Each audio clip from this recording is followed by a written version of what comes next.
Welcome, everybody, to the American Space Museum. I'm Mark Marquette. So glad you're with us to stay curious today with Steve Agid. Steve, welcome. Nice to be here. Steve's been a monthly visitor on Stay Curious, presenter for a little over a year. You are a communicator at Kennedy Space Center Visitors Complex. You also worked as a shuttle engineer. hmm We were talking about you were on very involved with the Mir missions. That's right. All nine. All nine of them. All Yeah, nine. Yeah. 30 years ago that Yeah. started Yeah. down You there. don't have to. So You don't have to mention that part. that's right. Well, we don't think we're old until we look in the mirror. We're still No. 27, 28 years That's old right. until we look in the mirror there. But Steve's become a great friend of the museum. He likes what we're doing here, and he's got a very interesting program today about the movie Apollo 13 That's right. that everybody in NASA, when I first came here 8 years ago, I found out quickly that NASA people and workers and management, they liked the movie. They didn't find a lot of flaws in it. But Steve did. Okay, so stay tuned here for some of the flaws he's going to point out that are innocent. They really don't detract from the Right. drama. Yeah. It is a Hollywood movie. And of course, this was all being played out 55 years ago last week. 55 years ago, Steve. Where Yeah, did don't time mention that go? either. Yeah. You don't want to mention that either. 1970. Yeah, I remember. And me too. And as baby boomers, I remember how, this was a drama being played in the newspapers, on TV. There was not 24-hour CNN and Right. all these cable news networks. It was snippets of it. And then they had a couple specials on there. But I remember the ticker tape at New York Yep. there at Broadway, playing, Oh yeah. astronauts, still on their way home. They say they're cold, but, hanging in there. And we had to see the facts of this thing. We had a great program by Gary Allgaier last week. Okay. And Gary dissected the explosion, why it happened, the hardware flaws, had the electrical circuits up there.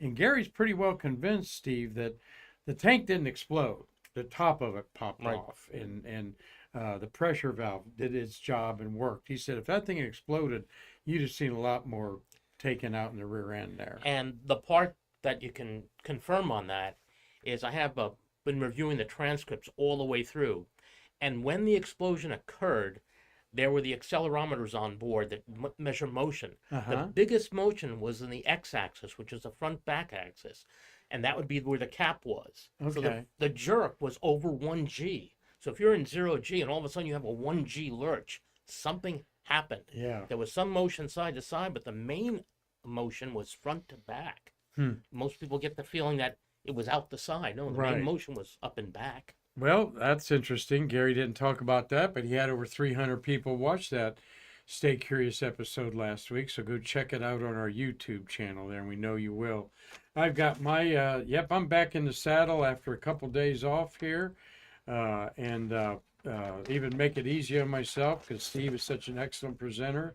Robert Laws back in Dundee, Scotland. Robert sat right here last week, and we enjoyed him, kilt and all. Bob Mahan, Bruce J. Hi, Bruce J. Jacobs. He said, hi, guys. Robert Law had a fantastic time at Shuttle Fest. Tommy Usiak's on board, Dean Babcock, and you had a good excuse. You were away at a wedding That's for right. Shuttle Yep. Fest. So, but we can't wait for you to experience that because it was pretty mega on there.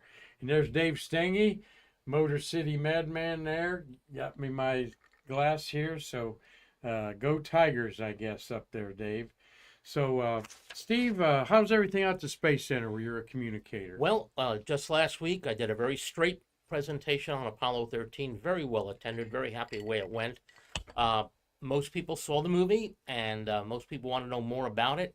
The theater, I did 3 shows, all 3 were packed, so we were very excited. Everybody said it was very well reviewed, so I was very happy to hear that. Good for you. We just got off our rush period here. We have a new exhibit about to open called the Launch Complex 39 Gantry. That'll be open hopefully within the next few weeks or so. Now, is that So out on the bus tour? that'll You be get on the dropped bus off? tour. Yeah, and the way they're going to do it is everybody's going to be able to visit it as part of the standard bus tour or the Explore tour, which is a longer bus tour. Either way, you'll be able to go out there.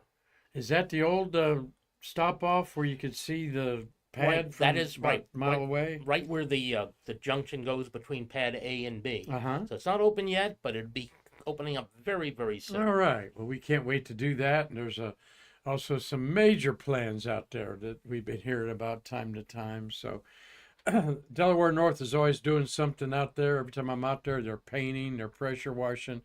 They keep the place spick and span and fluid too, changing all the time. So, well, let's kick off this little program on Apollo 13. Like we said 55 years ago last week, the drama was being played out with these three gentlemen, Jim Lovell, Jack Schweikert, and Fred Hayes. And of course, Lovell and Fredo are still with us. Lovell, the oldest human being to ever fly in space at age 97.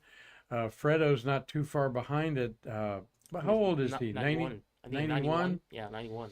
And he did over the weekend for the benefit our museum a Zoom meeting with some people in Switzerland who won that on our auction. Well, that's great. So Fred's very active still. He loves doing these Zoom calls with people. Oh, that's great. And everything went well last year. And he is actually our emeritus board member and a good friend of our godfather, Charlie Mars.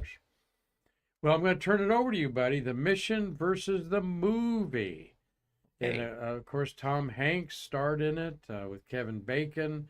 I want to say Gary Sinise. Gary Sinise, yeah. Okay. Ken Mattingly, yeah. And anyway, take it away, my friend. I'm going to give you the floor here. Okay. Well, the first thing I want to make sure I let all of the viewers know is I thoroughly enjoyed the movie. As you mentioned before, just because we find flaws here and there doesn't mean it was a wonderful movie. You have to recommend or understand one thing. This is a movie. It is not Hollywood. a documentary. It's supposed to give you the spirit of the mission. You can't introduce hundreds of characters. You only have, in this case of our movie, 2 hours and 20 minutes. You can't show everybody and everybody's job. So you condense characters. You do what you can to tell the story. And the story is told exceptionally well in this movie. But that doesn't mean that there weren't some problems. Some of them very trivial, okay? So what we're going to be talking about are the errors, the things that you saw that just were not true. Some of them serious, most of them not serious. So let's get started. Now, the way I have each of these slides is if you have seen the movie or about to see the movie again, you can keep a note of this. And the first thing you'll see on every one of the slide is just a screen capture.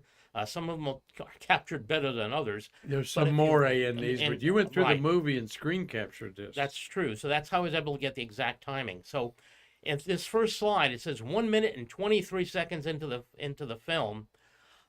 You can see the little the screen crawler there saying it's 18 months since the tragedy of Apollo 1. Well, Apollo 1 was January 27th, 1967.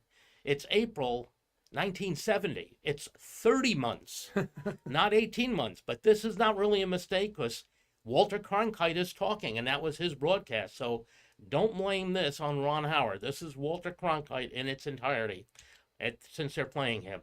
Okay, this one is kind of a conflict here. In one of the first scenes, they're about to step off the ladder. That's Neil Armstrong's getting off. A little over 2 minutes, 14 seconds into the film. It says that shows Jim Lovell having a party that night. Now, there's no documented sources saying that he did have a party that night. It might be unlikely that he did. He was the understudy. He was the backup for Neil Armstrong. He was inside mission control during the landing on the moon. There's a picture of him right next to Charlie Duke. Charlie Duke was the Capcom during there. Turning blue. Turning blue, right. We're breathing again. But I've heard some people say, well, he did have a party. Some say not.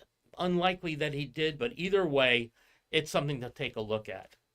Okay, moving along. This one, I was able to see the movie the first time with Fred Hayes. We had a big group going out there in Merritt Island when it came out. And in this scene, Tom Hanks, otherwise known as Jim Lovell in the movie, is in the vehicle assembly building, and they're building up the Saturn V rocket. And they're putting the stages together. And to just let you know in the audience that, boy, they've mated the stages. You hear this big bang when the stages are mated. Good, solid mate. Well, we all jumped about a foot, because if you heard any sound at all, that would have been a disaster. These things are mated very, very, very gently. If something made a big bang, that means something broke, something bent, something snapped. So you hear that big noise when they mated. That was a disaster. And again, all of us, I remember jumping, all of us at the same time, saying, "Oh, not a bad, not a good thing." I'm sure he did too. I mean, I remember I jumped. Let's go to the.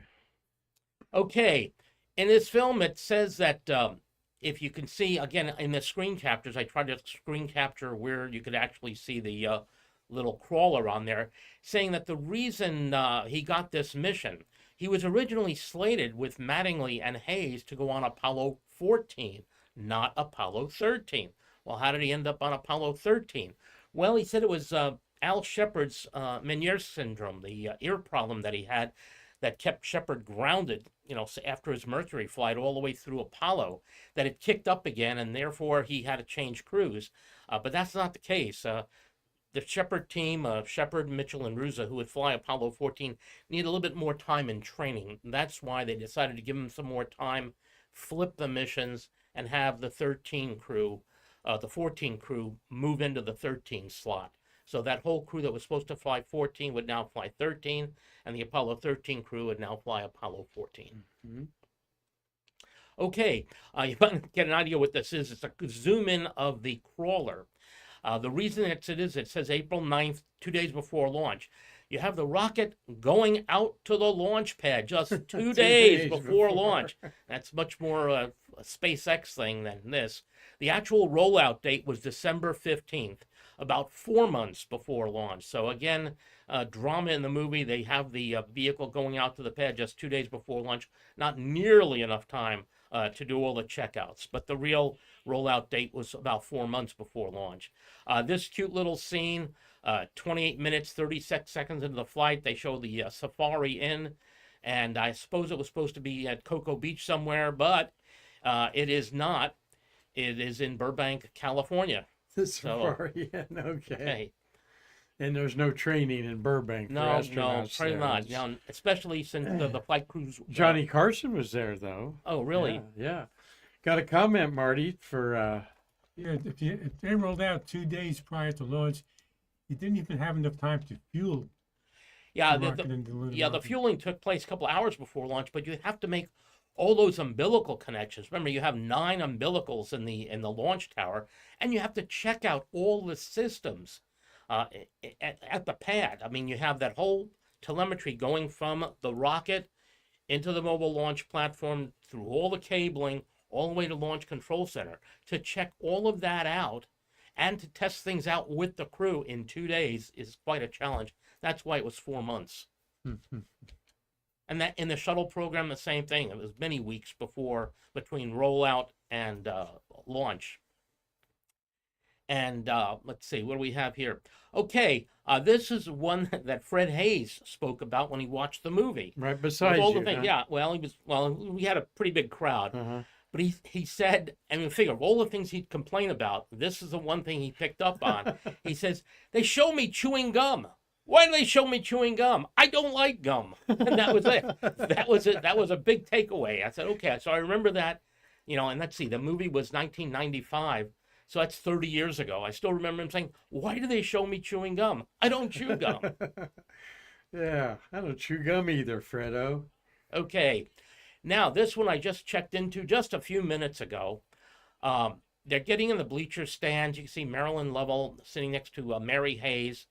And they're getting ready to watch the launch. And Mary Hayes says that, yeah, it's going to be about 30 days until this blasts off, meaning her new child. And, in the movie, she's a good 8 months pregnant. In reality, she was more like 7 months pregnant. It's not a big deal.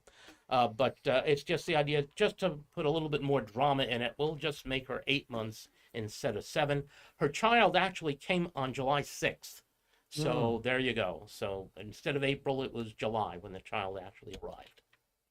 Okay, This one, somebody else tipped me off to. If you look closely, you'll see a bunch of cars in the parking lot. There are no cars in the parking lot area when we have the launch. You evacuate all the cars. There's an armored personnel carrier to rescue the crew, but we don't have any cars in the parking area, right before the launch. It might be moved a little bit Yeah, by the pressure. Definitely.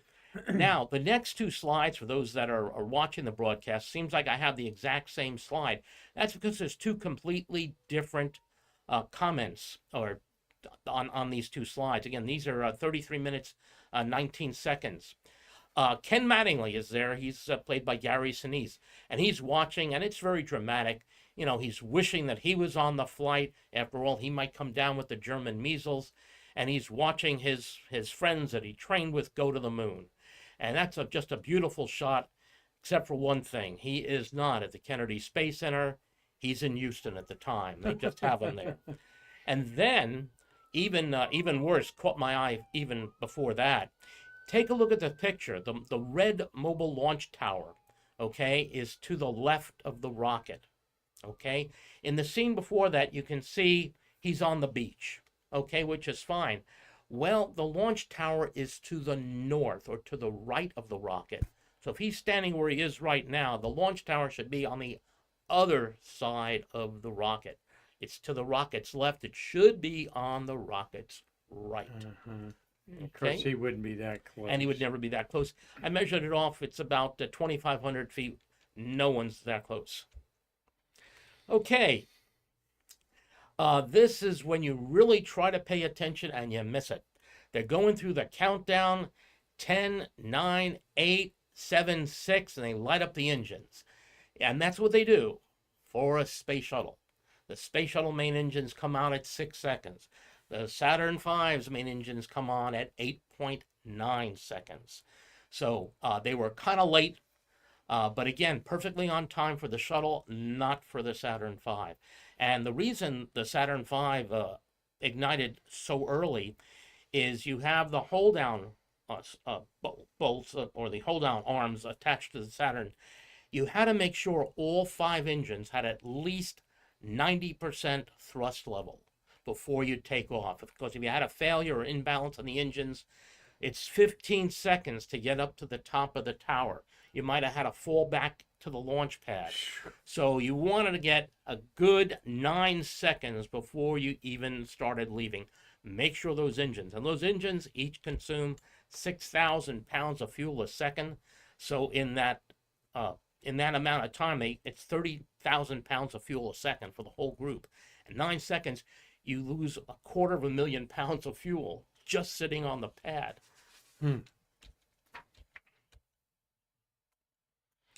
Okay, and this could have been solved if they just delayed the timing just a little bit. Just to the right, you can see the Saturn is climbing away from the pad. It's about halfway up the tower, and you hear tower clear. Well, the tower is not cleared yet. The rocket is right next to the tower still.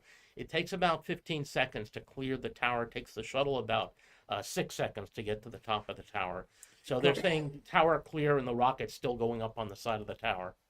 Couple comments here is, well, let me go back. Sorry Okay. there. Mark Thell's saying, for the love of God, paint the Saturn V in the correct roll pattern. Yes. It Yep. wasn't painted correctly, huh? Yeah, that's true. And let's go. We got the launch going there. Right. The tower's been cleared. Right. And Okay, this next sequence could go two ways. They're about 3 minutes, 20 seconds into the flight now. And Jim Lovell is pressing the LES button. It's the launch escape system. That's the little escape rocket on top of the spacecraft. Normally, that is done automatically. 3 minutes, 20 seconds into the flight, it's about 30 seconds into the second stage burn. You're high enough in the atmosphere that if you needed to have an abort, you could just use the service module engines and abort from there. There's no reason for Jim Lovell to do that. Since it's handled automatically, once the emergency detection system is on, it should handle that. So why they have him doing it, it's more dramatic, it's great for the film. having him push a button and then having the escape rocket fire, but it should have been done automatically. Hmm. One of our founders of this museum, Sam Bedingfield, NASA badge Oh, number yeah. 4. You know Sam. Oh, yes.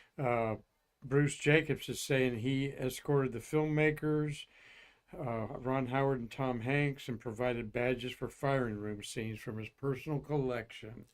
That's a cool little tidbit. Well, that's great to know. The great Sam Bedingfield passed away about a dozen years ago.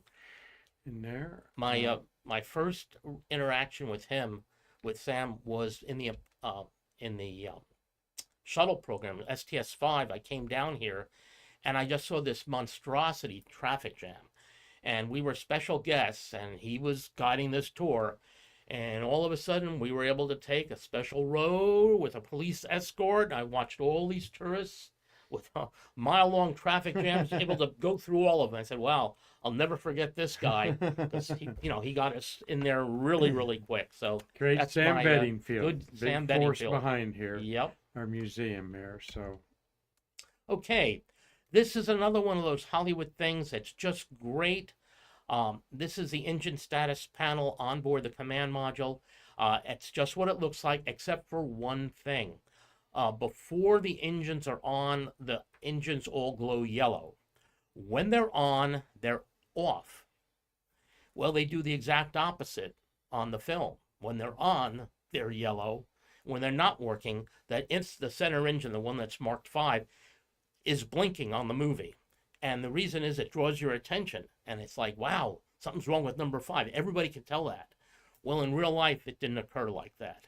But for the movie, it gets the point that you're looking at that panel. Since you don't understand the panel, you see all the other lights are on. One is blinking, immediately makes you think something is wrong. And which is very effective, but it's just not the way it was. mm-hmm. Okay. As soon as they get into space, they're taking off their helmets, they're taking off their gloves, hey, let's get comfortable. Well, that is not usually done for a safety reason. One of the things you do after you reach orbit is after you circle and spend a little bit of time checking out the spacecraft, you connect the lunar module and the command ship. You get the two ships connected. Well, it's a little bit of a tricky operation.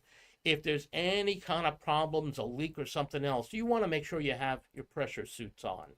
You don't want to take them off until you know that the two craft are connected, there's no leaks on board, then you can take your pressure suits off. So they did that a little bit early. Now, again, wonderful Hollywood thing. We see that the third stage of the Saturn V carrying the crew to the moon. It's pointing right at the moon, just like you'd expect, but not real life, because you don't want to aim to the moon where it is right now. You want to aim to the moon where it's going to be 3 days from now. So in Hollywood, that's very effective. It shows them going right to the moon, but that's not where the moon's going to be 3 days from now. But again, in Hollywood, makes a great picture. Now, this is a fun one. I did a little bit of research on here. Marilyn Lovell is kind of upset because they are not covering the TV show. This is the last thing on the mission that goes well. So this is that Monday evening, and they're watching, and Houston is showing what the networks are covering. Did any network pick up the NASA feed to watch the show coming from Apollo 13? And the answer is no. So, however, they look at the networks. What are the networks showing? And if you look carefully, you'll see that the upper left is showing the TV show Bewitched. On the upper right, they're showing I Dream of Jeannie. On the lower left, they're showing Laugh-In. Right. Well, there's several good things about it and bad. The good thing is people that remember those shows from the 1970s will say, wow, I remember that show. But the problem is this. Well, Bewitched was on ABC, and I Dream of Jeannie was on NBC. Rowan Martin was on NBC. But Bewitched was on Thursday. This program is on Monday right now, where it's Monday evening when they're having the program. I Dream of Jeannie is on a different day. Rowan Martin's Monday, but much earlier. What's really on are 2 movies of the week and the Doris Day Show. Oh. So that's what they probably should have showed on there. But again, it gets your attention because people remember Bewitched, they remember I Dream of Jeannie, they remember Rowan and Martin's Laughing, but none of those were being broadcast at the time of the TV show. If you got Roku or one of those services, you You can can go watch back- those shows absolutely. at any time At you any want time to. you want. That's the fun. And of course, we've got I Dream of Jeannie Lane here on Cocoa Absolutely. Beach. So I'm enjoying this look at the Apollo 13 movie with Steve Agid, who's a presenter on Stay Curious at least once a month. He does these great shows. Really appreciate the time you spend on these and really enjoy it a lot. One that comes to my mind is you can look back in our archives. Steve did a great program on how science fiction movies affected things in the space program. There, you want to check that out.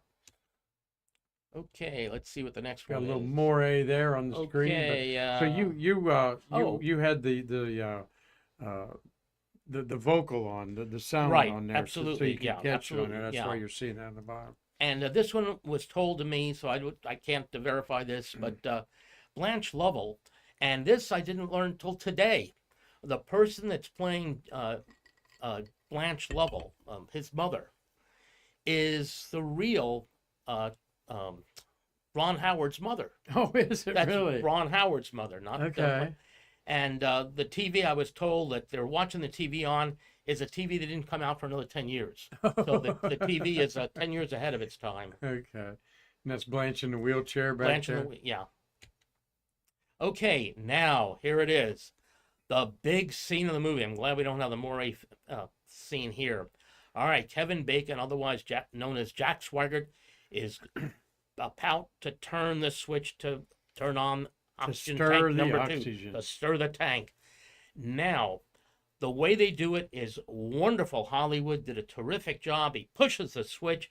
You trace the signal path into the service module, and boom, there's the explosion. And wow, everybody knows as soon as you push that switch, a disaster happened. Well, unfortunately, that's not the way it happened.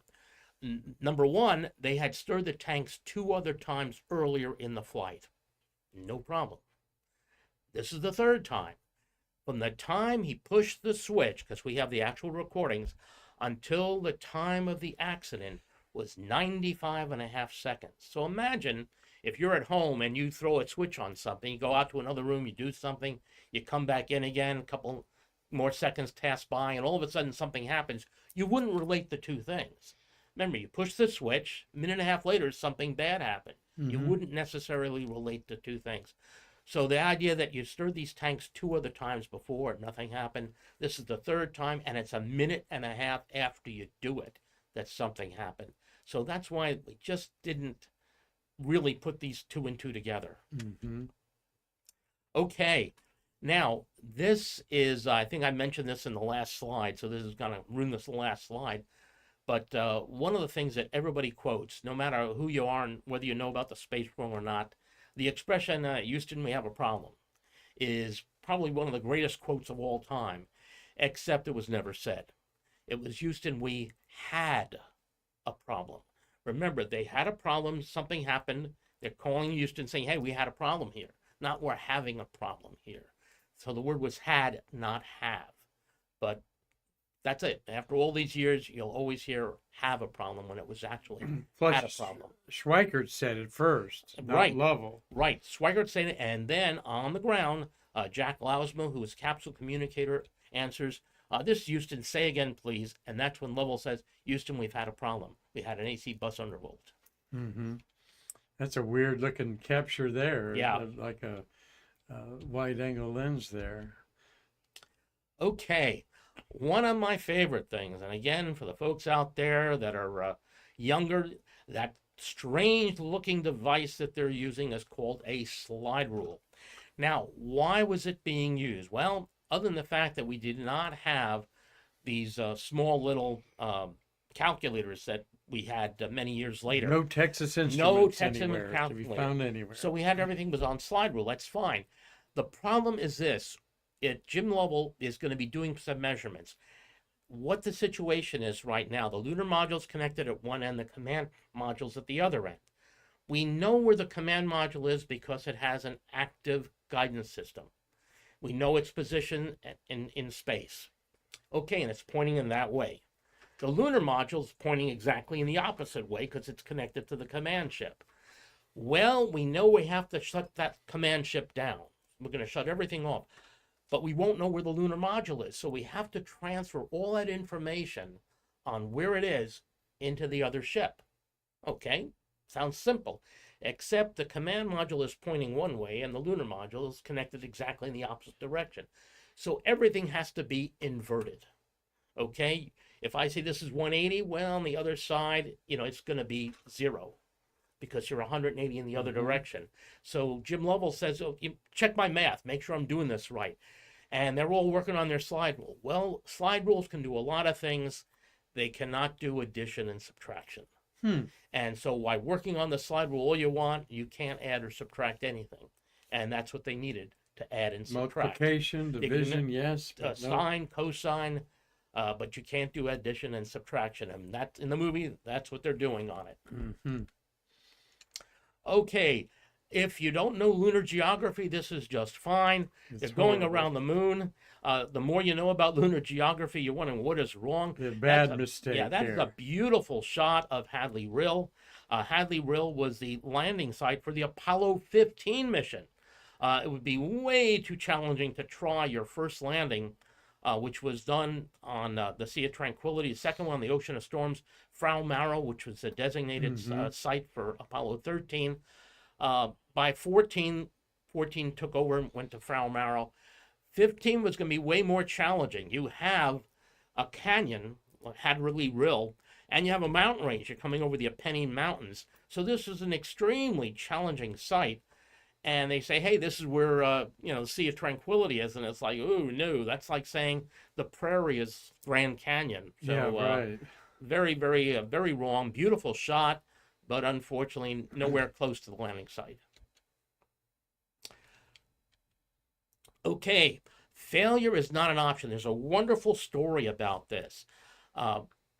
Gene Kranz has said he never said it. We believe him.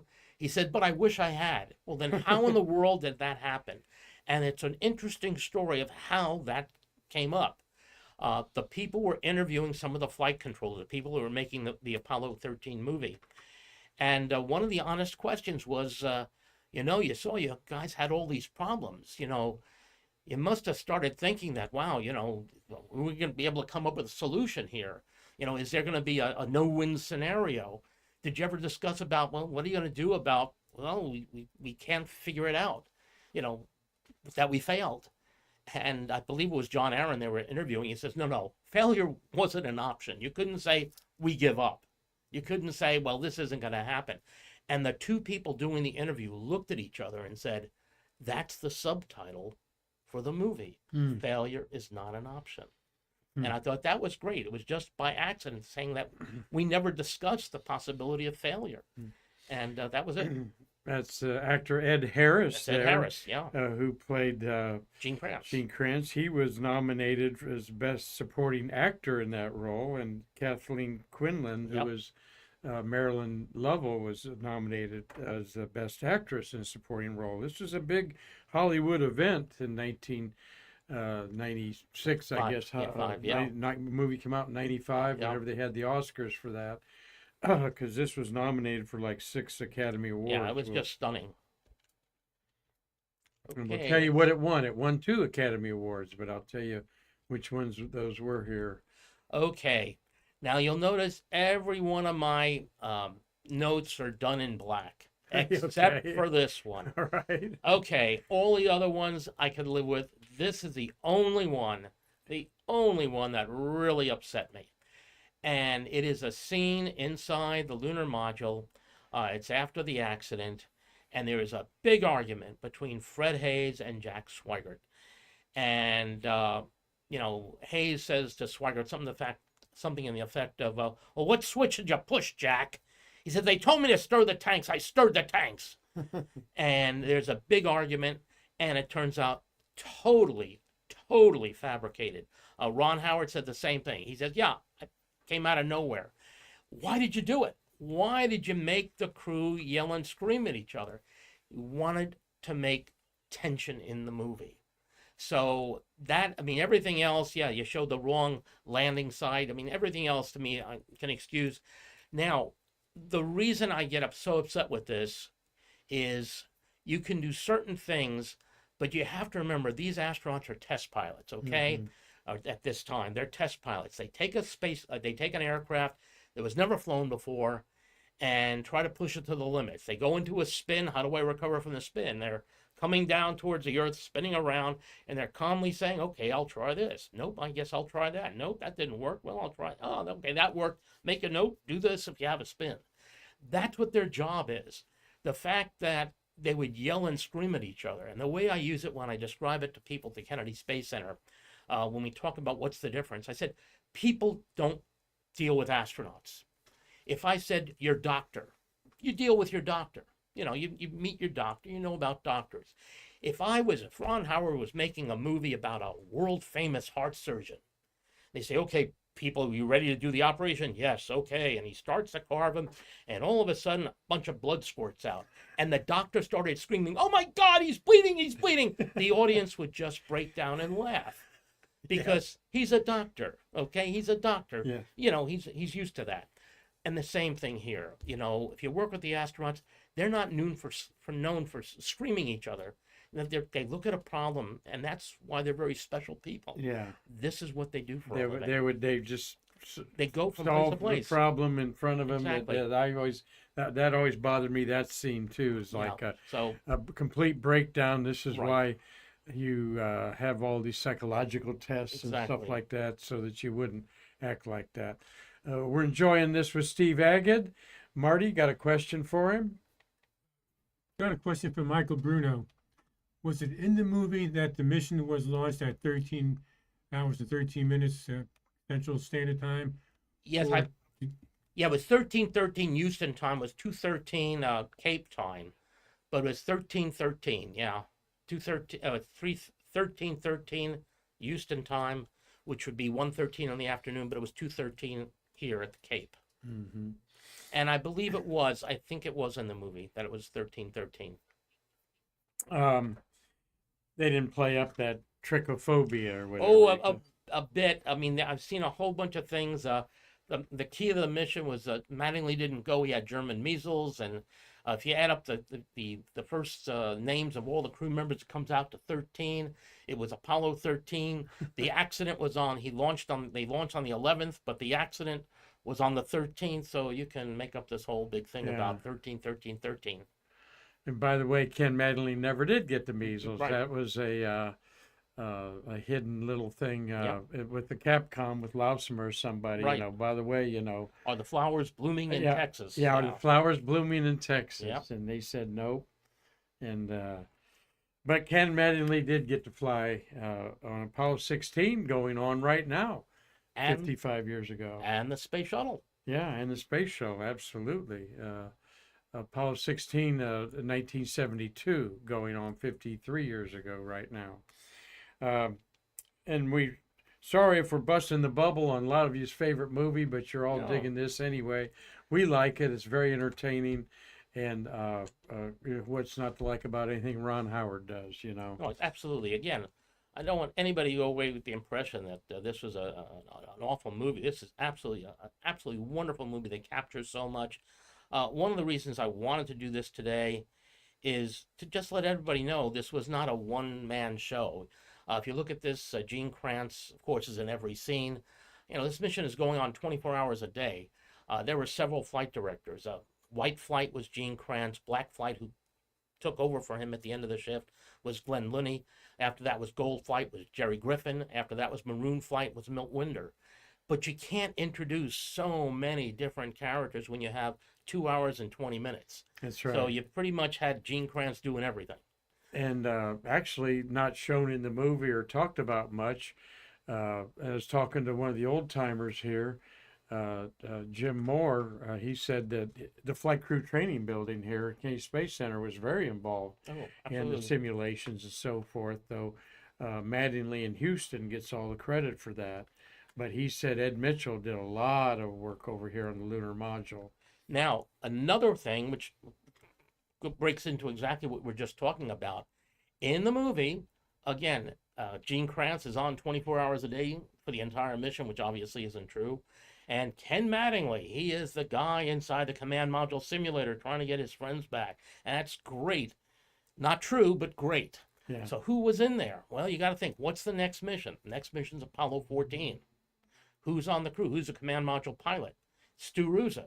Stu Ruza was in the simulator. Remember, Ken Mattingly is this close away from getting the German measles. Yeah. You don't want him in the simulator. Yeah, right. So it was Stu Ruza that was in the simulator trying to work this out. And so- Gary Allgaier talked about Ed Mitchell too being Yeah. in the lunar module there. In fact, reading up all the changes that had to be done. And exactly, that's the point. Ed Mitchell was on the next crew, the Apollo 14. They would have been ready to go. So who best to work this out? But again, how many more characters do you want to introduce? Well, Lovell had to line up the Earth Mhm. Terminator. Actually, the horns is what Right. he did on the crescent Earth. And it seemed like in the movie, it's like Jim Lovell just has this brainstorm. oh, he hey, just let me came do up with, this. hey, let me Just came up try with- this. And- Well, it turns out he was very concerned about this, not on Apollo 13. He was concerned about this on Apollo 8, his flight to the moon. What happens if we have a guidance system problem Mhm. and we're out there by the moon somewhere? What are we going to do to get back? And he tried to come up with an idea, and this idea was this.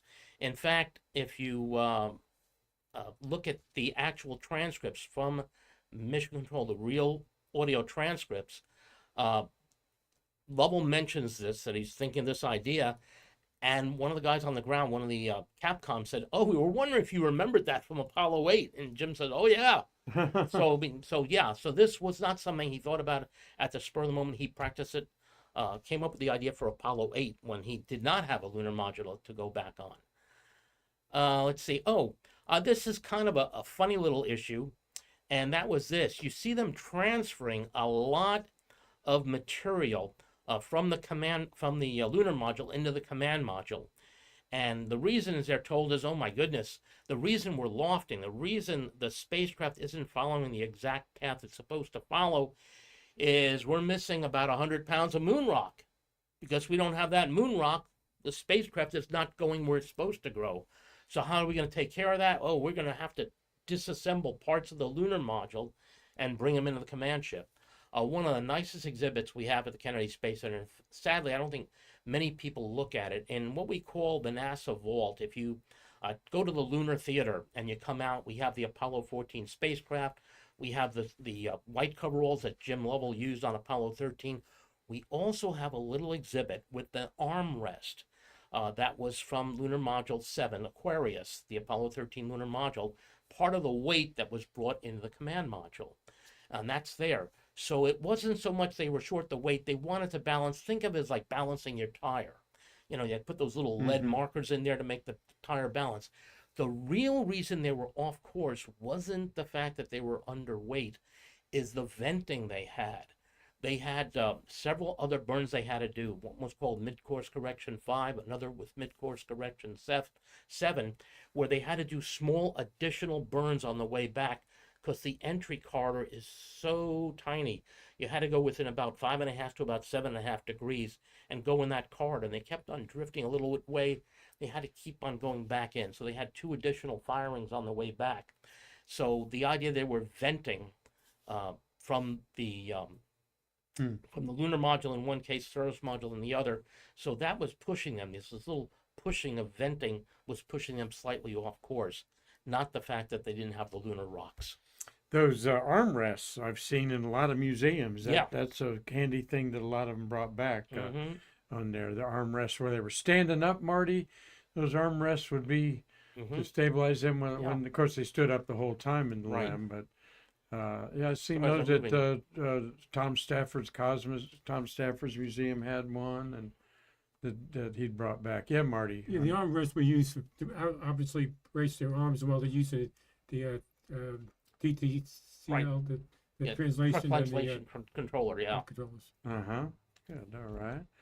Well, I'm enjoying this. We're winding up here some time with Steve Agid about the Apollo 13 movie. Some little nits in it there that don't detract from the drama not at all. and everything in there. Okay, this is a fun one that was pointed out to me. You could see the logo with the 13, channel 13. They changed their logo, but it was not changed till the following year. So this is a logo from the year following the mission. So yeah, the channel 13 did not have that logo at the time of the mission. All right, but there was So a channel 13. Yeah, huh? the logo was different. I at the thought they time. made that up No, for Hollywood. So on the that. 13 is good, but the logo of how they draw the number 13 was not until later. Okay, this is a good eagle eye thing. There's a tropical storm, and this tropical storm is close to the landing site. Now, what you have to look at, you see the picture in the lower left-hand corner. It's a beautiful color picture of a tropical storm. Unfortunately, in early 1970s, those pictures would have been in black and white. Mhm. So the fact Cairo that we have satellite. we don't have color pictures yet for that. Now, they mention in the movie, and again, if you listen to the transcripts, Lovell says there's whole one side of the vehicle missing, and he says it goes all the way up to the heat shield. If you look at the pictures, you'll see it does not go up to the heat shield. There's a debate on whether or not it hit the engine or not. It could have been a shadow. It could have been a problem with the engine. We don't know. Why don't we know? Yes, they took the pictures. Unfortunately, after they separated from the service module was in a slow roll. Okay, and it finally got to show that area. That was Sector 4, where the explosion occurred. The service module is about 1,200 feet away. So there's no close-up picture of exactly what it looked like. So we don't know to this day whether or not, well, we know it didn't hit the heat shield, but of course, at that time, the explosion, it could have just as well hit the heat shield. You had no idea. That's the picture. But again, at the time, he said it goes up to the heat shield. The images certainly don't show that. The heat shield would be on the Apollo capsule. And you can see in the left-hand side of the picture, you can see where the panel was blown out. It looks like there's a good foot or so before it gets to the far end of the vehicle. Talk about the heat shield, which is on the command module. Right. Now, above the engine bell Right. had a heat shield there that Gary Right. Allgaier talked about. But And again, we don't that was know. very confusing to Right. people. Yeah, yes, exactly. Okay, let's see. Oh, this is something for our electrical engineers. They're doing the readings, and they say that one of them has no volts and 2 amps. You can't do that. Okay. So that's just, again, electrical engineers would know that. Otherwise, it doesn't sound like a big problem, but that's something that's physically impossible. Okay, Joe Kerwin is the actual Capcom for the landing sequence. In fact, one of the things that if you do listen to the actual footage of the actual mission, as Apollo 13 is coming back down the atmosphere, their reentry is taking longer than expected, way longer than expected. And it's a haunting thing because if you ever follow STS-107, the Columbia mission, you had Charlie Haubaugh saying Columbia, Houston, over and over again, every 30 seconds, trying to raise the space shuttle, and there's no answer. Well, we have the same exact scenario here with Joe Kerwin trying to raise trying to raise the command, trying to raise Apollo 13 or Odyssey, as the case may be, and these reentries have been pretty well programmed to go exactly the right amount of time. Well, 20 seconds pass by, 30, a minute and a half, and no answer. This is really, really pivotal. And then there's a little bit of a static, and you hear, "Hello, Joe." And it's Jack Swigert talking to Joe Kerwin. And those are the first words, "Hello, Joe," that they made it through this actual reentry. "Hello, Joe." And here you see Ken Mattingly. And again, Ken Mattingly didn't get the measles, but here you have Ken Mattingly, played by Gary Sinise, welcoming the crew home. Actually, is Joe Kerwin. So if you actually watch the actual footage, you'll hear that actual "Hello, Joe," and that was the actual beginning of the of the thought that we actually got the crew back home. Joe Kerwin, one of our Skylab astronauts, Mhm. he's still around. Almost, he's Yeah. got to be almost He's 90. probably all about the same. But Yeah. he'll be at the Astronaut Hall of Fame induction. Have you ever met Joe out there at the Space Center? No, have not. He's not one of our regular crews, but that was the very first Skylab mission. Yeah, That yeah. was He's actually a medical doctor, yep. and there's one alive from each Skylab. Jack Lausimon too, Mhm. and uh, who's alive on the Let's third see. one? You got Carr, Gibson, and Pogue. Are Yeah, the three Ed, astronauts. Ed Gibson. Ed Gibson's, yeah, of course, Ed Gibson on there. So, This is good. This I love. Not an error at all. Tom Hanks gets off and salutes the captain of the aircraft carrier Leland Kirkemo, played by Jim Lovell. yeah, that was a So nice touch. that's a nice little touch. As Jim Lovell is welcoming back Jim Lovell. Yeah, that's pretty cool. I thought touch that there. was kind of a nice little Excellent. thing here. Of course, Jim Lovell very involved Mm-hmm. with this step. Really was the consultant on it, and that's why it stays true to things that aren't such Hollywood in there. And again, so when you have the failure is not an option, and Houston we have a problem, almost everybody knows that. Neither of those things were said. Again, it was Houston, we had a problem, and failure is not an option. It was said what one of the flight controllers when they were being interviewed about the movie, and the question, of course, was something to the effect of, well, did you discuss, well, what would happen if you gave up on coming up with a solution? He says, no, failure wasn't an option. That was, we didn't talk about what we're going to do if we give up. The only other two I can think of that were pretty much the same was Elementary, My Dear Watson was never said, and Beam Me Up, Scotty was never said. There was things that's similar to it. Sherlock, Beam Me Up Sherlock Scotty's Holmes, yeah. Star Trek. That Right. was never said. No, Beam Me Up it Scotty. was Mr. Scott, beam us up, or Scotty, beam us up, but Beam Me Up, Scotty was never said. And then of course Elementary, My Dear Watson, Sherlock Holmes. exactly, never said. Things very similar to it, but never said. So I said, for the two most famous quotes in the movie, and neither of them were ever said. Well, Hollywood. Yeah.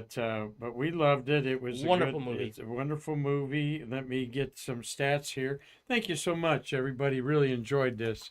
As we look at some of the pictures of the mission there. Yes, it was nominated for 6 Academy Awards in 1996 Academy Awards. Of course, 95 movie. It won 2 Academy Awards. Mm-hmm. Best Sound. Yeah. And Best Film Editing.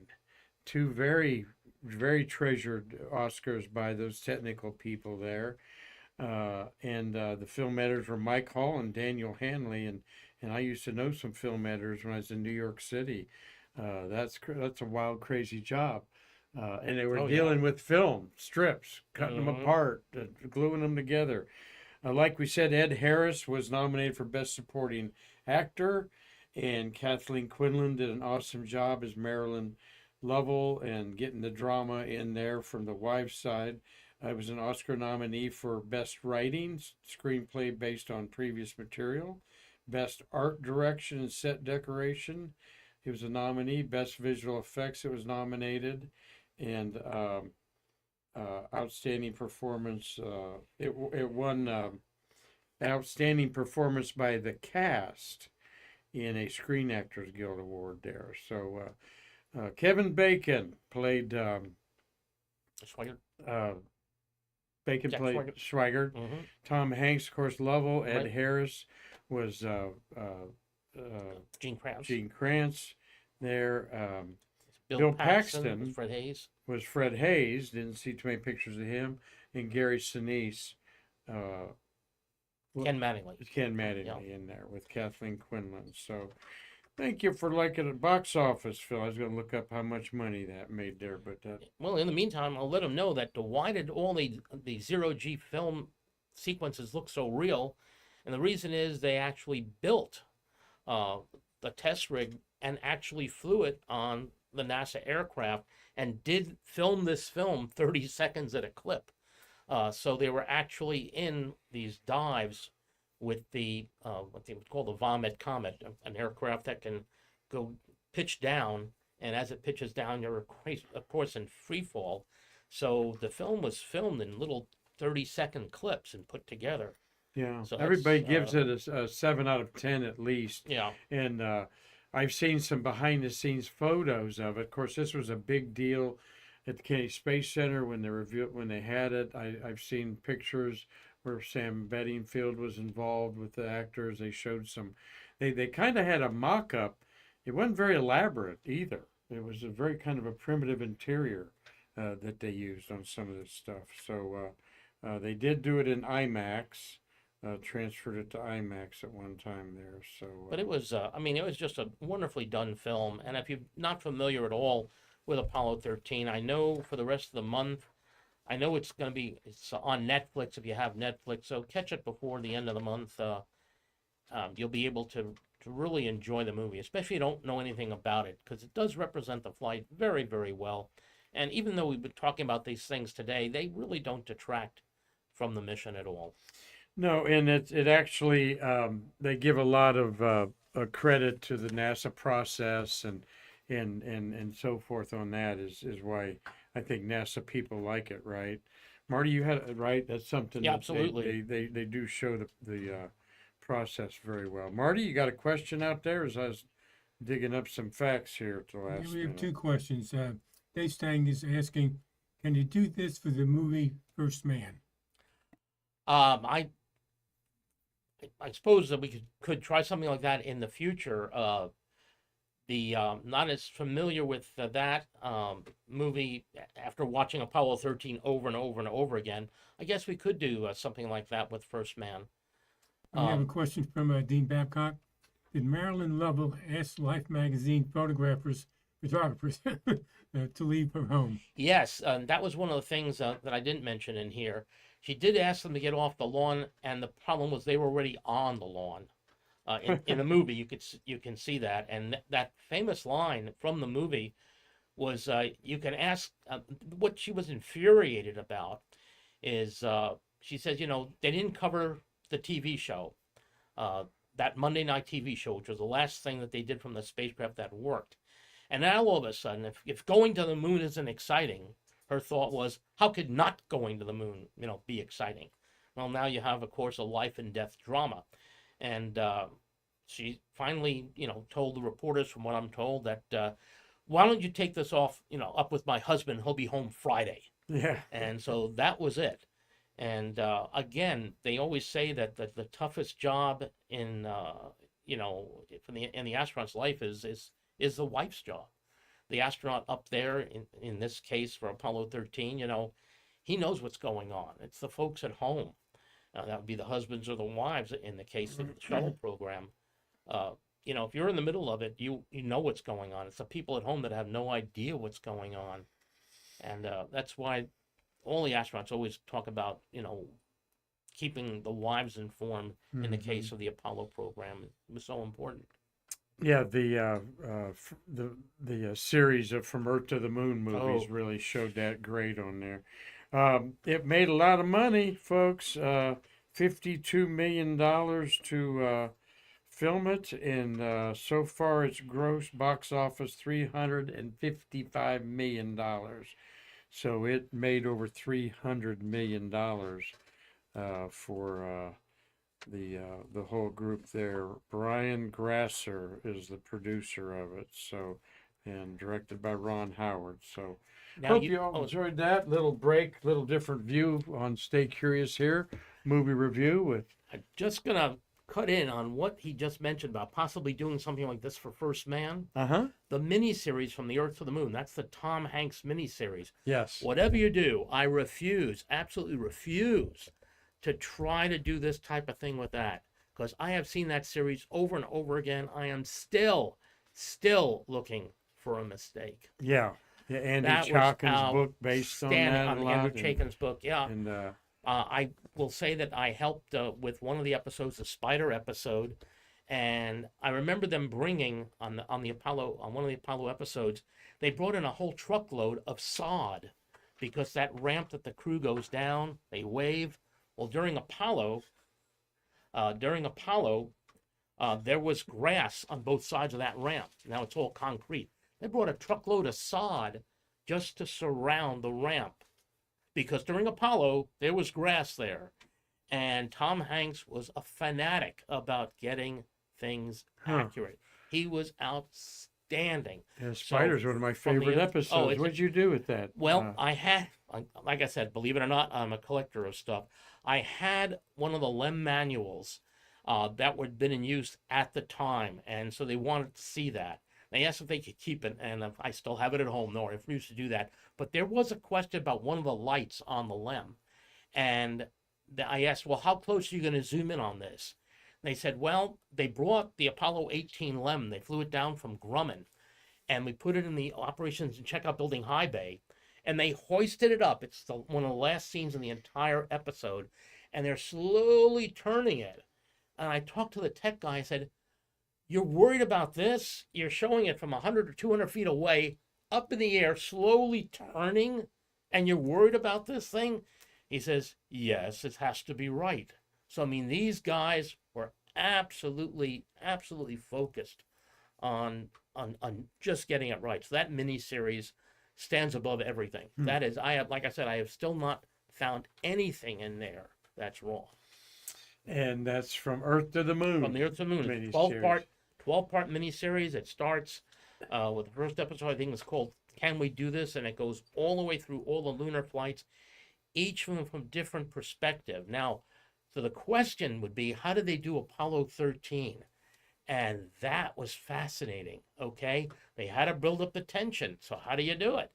Well, they did everything from the ground. You didn't see 1 second of footage from the crew. Oh, okay. So where was the conflict? The wives, the controllers, arguing back. That's where that buildup was. It wasn't the crew yelling and screaming at each other. It was the people on the ground discussing all the options. How do we get these people back? That's where the drama came in. So Hanks was brilliant in doing it that way. Well, I've enjoyed this conversation with Steve Agid. Marty, you got a final comment or question there? I have a question from Dean Babcock. Could the families actually listen to the mission control communications with the astronauts? Well, I know you can get the official transcript of the flight.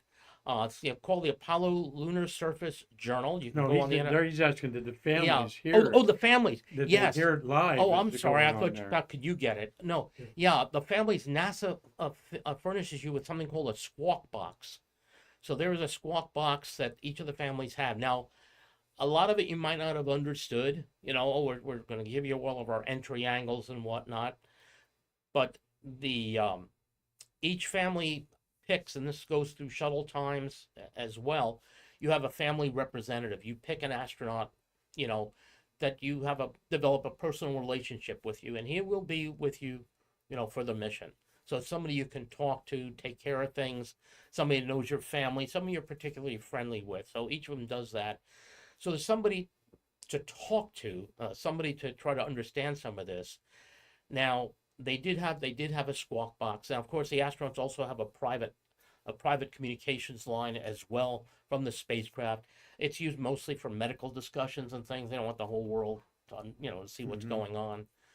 But yeah, the families did have that. I know in one of the scenes in the movie, it does show Marilyn Lovell listening to what's going on. That's a big deal in First Man, Yeah. where Armstrong's wife is upset during a Gemini 8, and they turned it off, and she stormed down to Houston and made a big deal about it. So, well, Connie McDaniel's watching today. Thank you, Connie. Elena Edcahara, Michael Bruno, Daniel 31's watching today. Thank you, Daniel. Mark Fell, Mark Usiak, Steve Jokums, Carlton Bailey, Tom Celentano, Dave Stange, Dean Babcock. We got Tommy Usiak watching. Bruce Jacobs joined us today, our IT guy.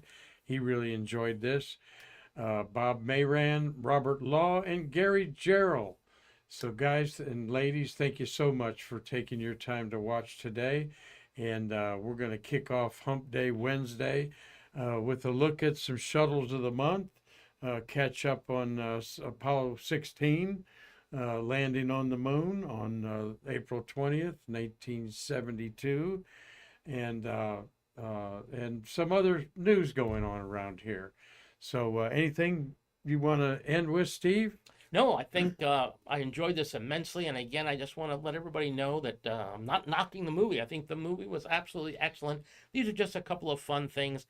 I just want to make sure that all the people that weren't mentioned in the movie, some of those, their jobs and roles were brought to light Yeah. because this was really a huge team effort to get this done. It was. You did a good job. I enjoyed it there. Certainly, the nothing you said detracts from the drama and so forth. And hope you get to watch it on TV or your favorite streaming service there. So, thank you, buddy. Well, thank Can't you. wait to see what you come up with next month. Okay. We've already talked about Steve being involved with our celebration at the museum in July of the 50th anniversary of the Apollo-Soyuz test project. Let that sink in. 50 Yeah. years, Russia and America have been friends in outer space, not so much on the ground here, but 50 years we've had a wonderful relationship with cosmonauts and astronauts, and we're going to highlight that anniversary here at the American Space Museum on July 19th with a small event. So thank you all so much for watching. Again, thanks Steve Agid for coming up with a wonderful program. Until tomorrow, I'm Mark Marquette saying I can't wait to see you again to bridge the space between us.